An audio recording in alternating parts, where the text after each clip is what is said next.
फूलों की सेज पर पत्नी की जगह अपनी सास को देख आर्यन चीख पड़ा। वो कहने लगा, सासू जी आप यहाँ? विशाखा रॉय मुस्कुराई और बोली, अगर आप हैरान हैं तो? आर्यन बोला, मुझे क्यों चौंकना चाहिए, लेकिन आप यहाँ क्या कर रही हो? आपकी बेटी टीशा को यहाँ होना चाहिए था। विशाखा बोली, वो वॉशरूम गई है। आज हम तीनों यहाँ पूरी रात कैसे बातें करेंगे?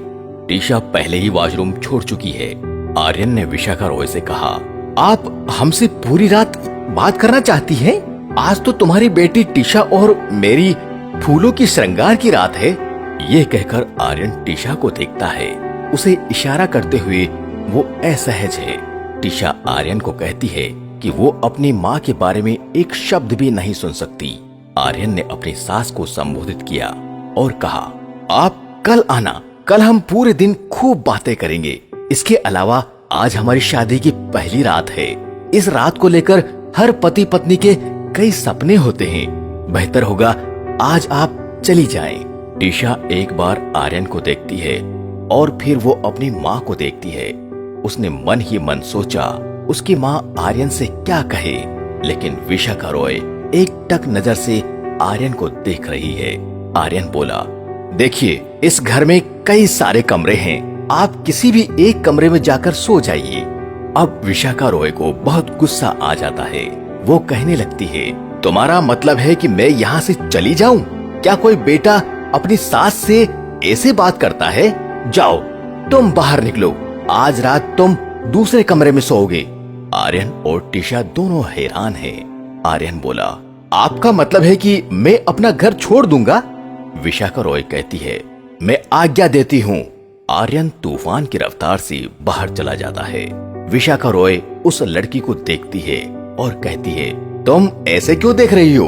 अब जल्दी से सो जाओ। माँ के कहने पर टीशा जल्दी से सो गई। अगले दिन आर्यन नहाया और तौलिए को बिस्तर पर ही फेंक दिया। तभी विशाखा रॉय आई और बोली, क्या आपको कॉमन सेंस नहीं है?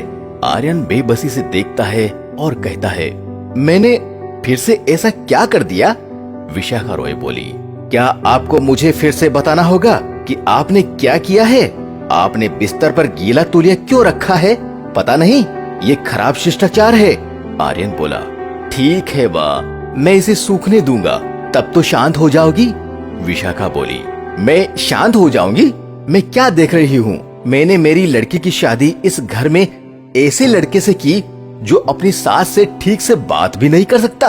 आर्यन बोला, आप किस तरह की माँ हैं जो एक लड़की के परिवार को शुरू होने से पहले ही तोड़ने के लिए तैयार है? कल हमारी रातों की नींद हराम कर दी। अब एक छोटी सी वजह से आप पूरे घर को अपने सिर पर उठा रही हो। क्या आप मुझे बता सकती हैं कि आपकी समस्या मेरे साथ क्या है? यदि आप नहीं बता सकती हैं तो अभी मेरी नजरों से दूर हो जाओ। विशाखा रॉय रोते हुए घर से बाहर निकली। टीशा जब चाय लेकर कमरे में आ रही थी तो उसने अपनी माँ को रोते हुए देखा और आर्यन से पूछा, क्या हुआ? माँ रोती हुई क्यों चली गई? आर्यन ने पूरी घटना टीशा को बताई। तब टीशा ने कहा, मेरी माँ सब कुछ सोचती है। आपको उससे इतनी ऊंची आवाज में बात नहीं करनी चाहिए थी। वैसे भी वो मेरी माँ है। आर्यन बोला, मुझे माफ कर दो। टीशा ने कहा, चलो माँ के पास जाकर माफी मांगते हैं। वे दोनों विशाखा रॉय के कमरे में गए। उन्होंने जाकर देखा तो वो हाँफ रही थी। टीशा अपनी माँ के पास तुरंत दौड़ती हुई गई और आर्यन से बोली, माँ को अस्थमा है, माँ को तुरंत डॉक्टर के पास ले जाना चाहिए। विशाखा रॉय ने कहा, आपको कुछ करने की जरूरत नहीं है। अगर मुझे थोड़ा सा आराम मिल जाएगा तो मैं ठीक हो जाऊंगी। विशाखा रॉय ने आर्यन की तरफ देखा और कहा, मैंने आपके साथ कितना गलत किया है, फिर भी तुम मेरे बारे में इतना सोचती हो। आर्यन धीरे से मुस्कुराया और बोला, मेरी माँ नहीं है, मुझे कभी माँ का प्यार मिला ही नहीं। मैं बचपन से अकेला ही बड़ा हुआ हूँ। मैंने अपनी माँ को आप में पाया। आप मेरी माँ की तरह हैं। मैंने बहुत से गलत काम किए हैं।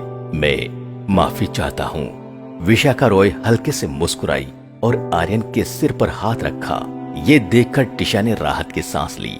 वो कहने लगी, चलो टॉम एंड जेरी का युद्ध बंद तो हुआ, टिशा किचन में चली जाती है। कुछ देर बाद टिशा को माँ और आर्यन के चीखने की आवाजें सुनाई देती है। वो डाइनिंग रूम से भागती हुई आती है और अपनी माँ और पति को टीवी रिमोट पर लड़ता हुआ पाती है। टिशा ने अपना माथा थपथपाया और बोली, हाय कपाल, टॉम एंड जेरी कभी दोस्त नहीं हो सकते।